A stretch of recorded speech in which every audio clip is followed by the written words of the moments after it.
जय सिया राम। सब सुख लाए तुम्हारी सरना, तुम रक्षक काहू को डरना। बाबा नीम करोली जी महाराज का एक बहुत ही अलौकिक, अद्भुत, रोचक प्रसंग है।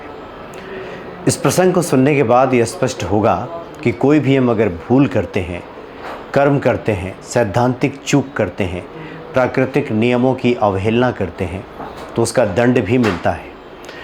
लेकिन ये भी उतना ही सत्य है कि अगर कोई व्यक्ति ईश्वर की शरण में रहे, हनुमान चालीसा का पाठ करे, हनुमान जी की शरणागति लिए रहे, किसी संत पुरुष का आशीर्वाद मिल जाए तो इसे छुटकारा भी मिल जाता है। ये दोनों ही बातें हैं कि पहला तो कि भूल का दंड तो मिलेगा, लेकिन पूजा पाठ का भी अपना महत्व है।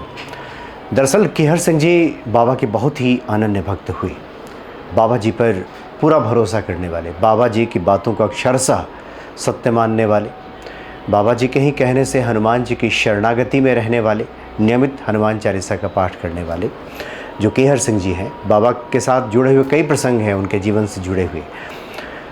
लेकिन बाबा पे भरोसा तो था, लेकिन बहुत सारे नियमों की अवहेलना करते थे। बाबा उनसे कई बार कहते थे कि देखो केहर सिंह, बहुत ज़्यादा मिठाइयाँ मत खाओ, थोड़ा व्यायाम वगैरह किया करो, इतना दिन भर खाते रहते हो, मीठा खाते हो, डायबिटीज़ हो जाएगा, मर जाओगे डायबिटीज़ से। जबकि उस ज़माने में डायबिटीज़ उतना हुआ नहीं करता था। मधुमेह की बीमारी कोई ऐसी आम नहीं थी जैसे कि आज के दिनों में देखने को मिलती है। लेकिन बाबा हमेशा आगाह करते थे, उनको चेतावनी देते थे, समझाते थे कि देखो अवहेलना मत करो, जो नियम है नियमों को तोड़ो मत, नहीं तो इसका दंड मिलता है। प्राकृतिक नियमों की अवहेलना करोगे तो इसका दंड मिलेगा। लेकिन केहर सिंह जी कहाँ मानने वाले थे। बाबा पे भरोसा था, उन्हें लगता था कि बाबा तो सब संभाल ही लेंगे, तो मनमानी भी कर बैठते थे।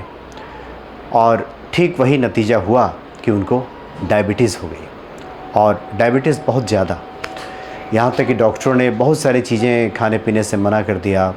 बीमार रहने लगे, चलने फिरने में दिक्कत होने लगी, सुस्ती छाने लगी, थकावट और तमाम तरह के जो लक्षण मधुमेह के रोगियों को होता है वो सब केहर सिंह जी को होने लगा। लेकिन बाबा भी भरोसा फिर भी नहीं मानते थे, मिठाइयाँ खाते रहते थे, और तमाम जो परहेज़ की आवश्यकता होती है डायबिटीज़ के मरीजों को, कोई परहेज़ नहीं। तो ऐसे ही बहुत बीमार रहने लगे। बाबा पे भरोसा तो था लेकिन बीमार रहने लगे। एक बार वो थे वहाँ पे लखनऊ में कि उनके पास अलीगढ़ से एक चिट्ठी आई। उस चिट्ठी में लिखा था, बाबा महाराज ने किसी भक्त को कहा था चिट्ठी लिख करके भेजने के लिए। बाबा ने लिखवाई थी वो चिट्ठी और भिजवाया था, और कहा था कि बाबा के शब्द थे कि देखो केहर सिंह, अब तुम चिंता मत करो, तुम्हारे डायबिटीज़ अब ख़त्म हो गया है।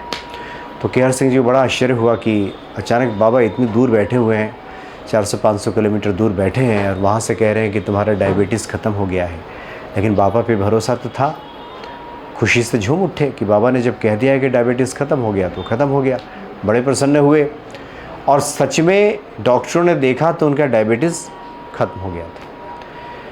जो मधुमेह का लेवल था वो बिल्कुल नॉर्मल था, अब कोई डायबिटीज़ उनको नहीं था। लेकिन बात जब दूसरी उन्हें सुनने को मिली तो ऐसे में बाबा के प्रति वो नतमस्तक हो गए।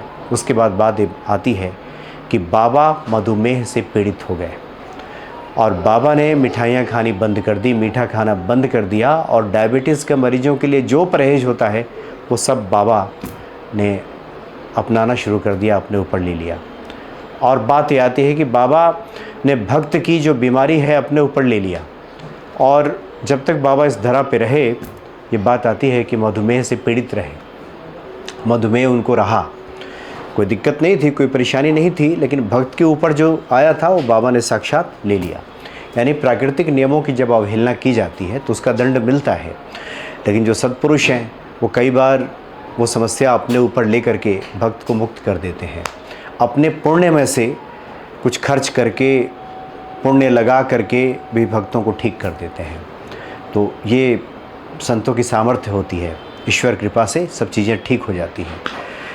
तो बाबा ने ऐसा किया। बहुत सारे इस प्रकार के दृष्टांत देखने को सुनने को मिलते हैं कि जहाँ पे लोग परेशान थे और बाबा ने सिर्फ प्रवचन नहीं किया, सिर्फ बातें नहीं की, ये सिर्फ नहीं कहा कि सुधर जाओ, सुधरोगे जब तक नहीं तब तक बात नहीं बनेगी, ईश्वर की शरणागति में जाओ, ये सब तो कहते थे, लेकिन ये नहीं होता था कि भक्त को उसी हाल में छोड़ दिया, परेशानी में छोड़ दिया, वो बेचारा परेशान है, ऐसा नहीं, अपने ऊपर ले लेते थे।